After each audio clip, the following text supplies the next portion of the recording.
Let me tell you, I've seen a lot of my years working as a nurse, but I never imagined a song hummed quietly to an old woman in a rich man's house would start the chain reaction that flipped an entire empire upside down in.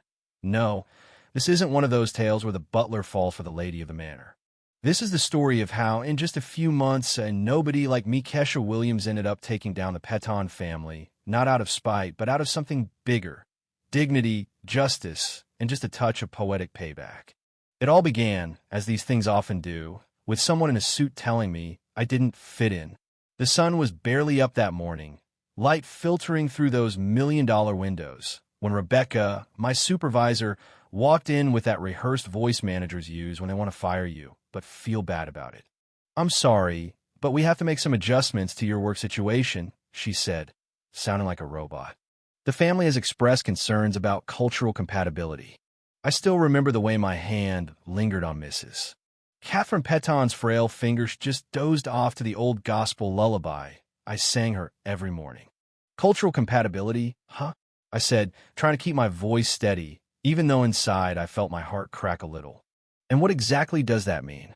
Rebecca fussed with her glasses, like maybe if she didn't look me in the eye, she wouldn't have to face what she was really saying. "Someone with a more suitable profile. Someone who understands our family traditions." Yeah, right. Thing is, I already knew. The day before, I'd overheard Jonathan Patonthi Golden Boy son calling, all fire and brimstone, after catching a glimpse of that girl on his mother's security cameras. He wanted me gone. The only thing that surprised me was how unsurprised I was. "When do I need to leave?" I asked, soft as ever. "Today would be ideal," she said, almost whispering. The replacement would arrive that afternoon. I packed my things, walked that endless marble hallway, and brushed my hand across the row of books in the library, pausing on Jonathan's self-congratulatory biography.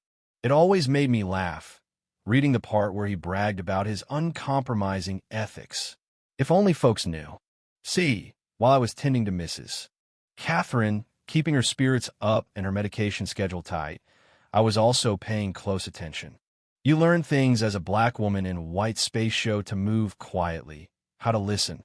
I learned to keep records, too, after years of being pushed out of jobs by folks who used words like cultural fit when what they meant was "you're not like us." Every offhand comment, every shift in tone, every unnecessary medication ordered for Mrs. Catherine, I kept a log. Not because I was paranoid, but because experience had taught me you never know when you'll need proof. So when I saw Jonathan's smug LinkedIn post that afternoon imposing by his mother's bedside, going on about family values and difficult decisions, I wasn't just hurt, I was furious. He turned my firing into a PR stunt, and folks lapped it up, never knowing he'd booted the only person who'd ever really listened to his mom because he didn't like what he saw on the cameras.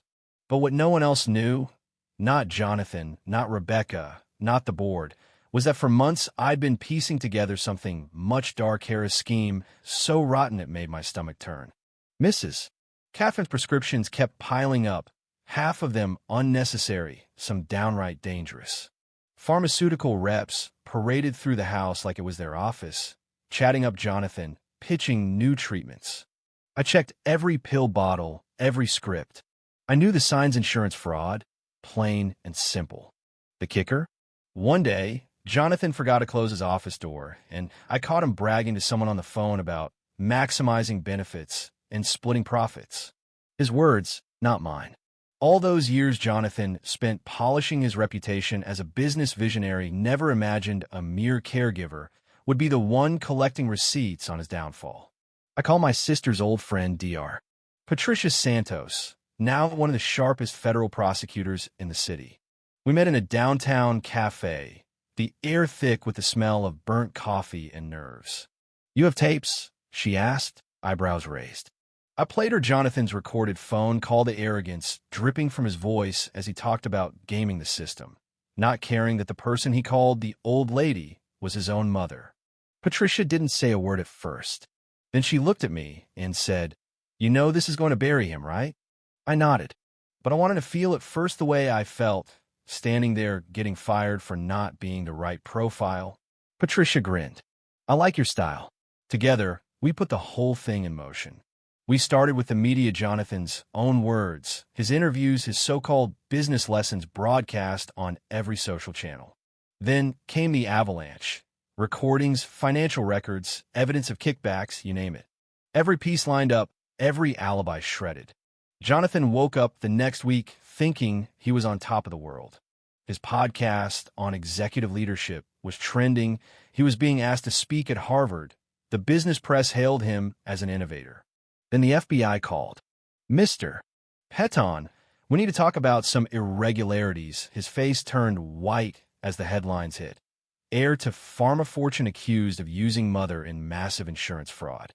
When the company's website was hacked, replaced with a video of me, standing strong, laying out every detail, he realized the storm was just beginning. You know what I mean? Sometimes the universe just loves irony.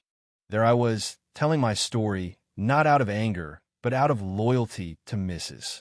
Catherine and every patient like her, folks too vulnerable to fight for themselves. The video went viral. My credentials were flashed on screen. Proof that Jonathan had fired a highly qualified nurse because he couldn't see past the color of my skin. The more he squirmed, the deeper he sank. And man, when the police finally showed up at his office, cameras rolling, lawyers shouting, try to run, but ended up face down in the parking lot, the whole city watching live. Not gonna lie, part of me wanted to feel bad for him. But I remembered Mrs. Catherine's words, "Promise me you'll never leave me." I kept my promise, just not in the way she'd expected. 6 months later, the world looked different. Jonathan got 22 years in federal prison, his family fortune liquidated, his company sold off to cover fines. Mrs. Catherine, free from all those poisons, was thriving in a real nursing home, the one her own money now paid for. As for me, I became director of quality and compliance at a major health network. I finished my master's. I opened my own consulting firm. Funny how things work out, huh? One day, I even visited Jonathan in prison, not for revenge, but for closure. He looked like a ghost of his former self, hair gray, spirit broken. Why? He croaked, like maybe he still didn't get it. It was never about money, I told him. It was about respect, about dignity, about proving that character has no color. You could have had me as your biggest ally if you just treated me like a person. He nodded, finally understanding. The best part? I got to tell my story on the biggest stage in nursing. The applause was deafening, not for exposing a fraud, but for standing up when it mattered. I realized then, success is the sweetest answer to prejudice, the only answer, really. So let me ask you, after all this, who do you think really won? The man with the empire or the nobody who refused to be invisible? And if you've ever been underestimated, maybe you know the answer already. If this story struck a nerve, let's hear your thoughts below. What's your take on justice, on prejudice, on what real strength looks like in the world today?